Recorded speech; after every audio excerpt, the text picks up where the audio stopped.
тойда болдық екеуміз.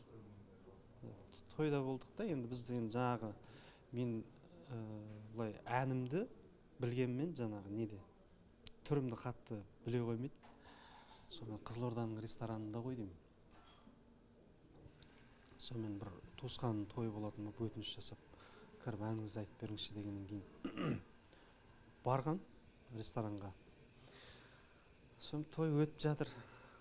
Сөйтсем, тура олардан ет шығаратын кезде, той бастар кезде патриоттық әнмен шығарады ғой.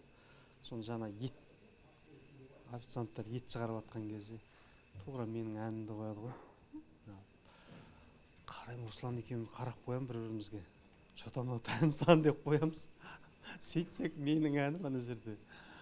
Содан ана бастан ресторанның мына басына қарай жүгіргеніміз бар, музыканттарға тоқтат, бұл әнді айтатын әнші келіп отыр деп.